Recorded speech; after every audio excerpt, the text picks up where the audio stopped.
Welcome. How are you? Tolerance. The word that expresses the beginning of the evil. But let me explain why.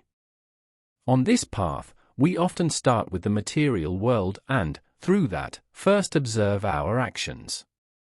Many will stop at this point, repeatedly convincing themselves and others, to avoid solitude, that it is normal to feel bad feelings, and it is normal to think bad things.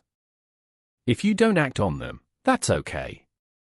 I am sure anyone reading this post already knows it is not okay.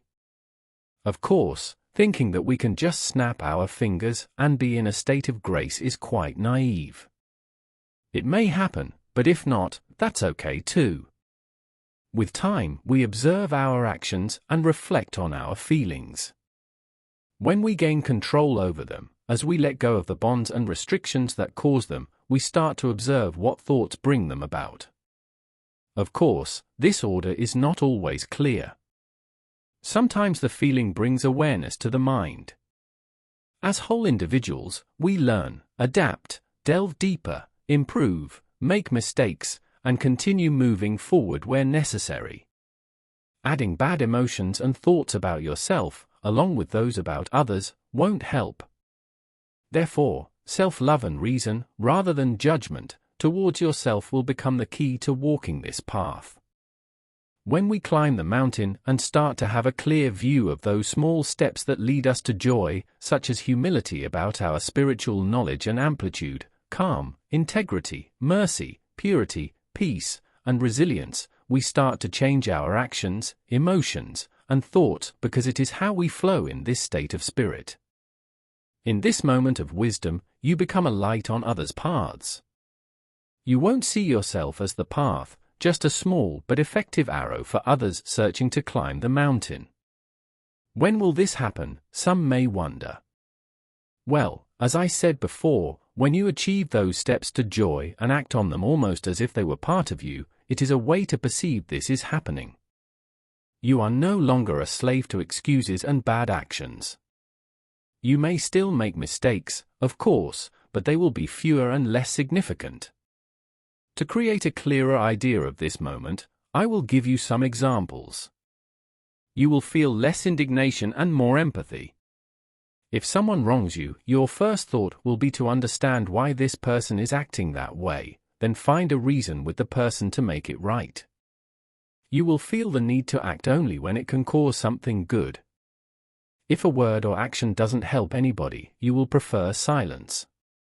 You will demand less from others and yourself, and consequently, demand less moralistic acts and traditions. However, you will not judge or criticize those who do. You just won't spend your energy on these actions. You won't see evil in actions, but in intentions. You won't cut people from your life because you know now that any mistake a person made towards you is not about you. It is a reaction that can teach you or simply an expression of something the person is going through that you may be able to help with. No contracts will be undone before they are finished. Lies won't feel bad, they just won't be necessary. Your words will be pure and delivered with love and kindness, proven by the fact that you can talk with people and make them feel better, even when they need to change.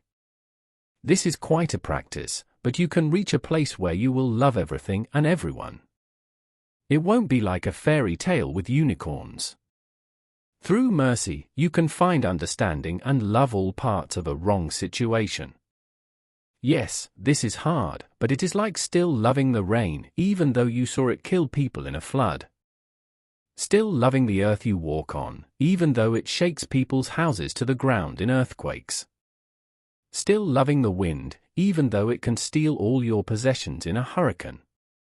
However, when we talk about humans, it is not natural to act against each other, but mercy can bring us to love despite these even those. Well, that's why I disdain tolerance, but I understand it is a necessary first step when we cannot control ourselves on a deeper level. Tolerance is prejudice disguised as acceptance, a burden and pain to carry and feel. But we can go further, lighter, and truthfully just love. I hope you found insights and reflections that resonate with your path towards self-discovery and mindful living. I encourage you to explore the description below. There, you'll find links to our social media channels and website, where you can delve deeper into these topics and share your thoughts and reflections with our community. Your comments are valuable, they enrich our discussions and inspire others on their journeys. Don't hesitate to like, follow, and subscribe to stay connected and updated with our latest content. Thank you for joining me today. Remember, each step towards self-love and understanding brings us closer to a life filled with joy and purpose. May your journey be guided by compassion and wisdom.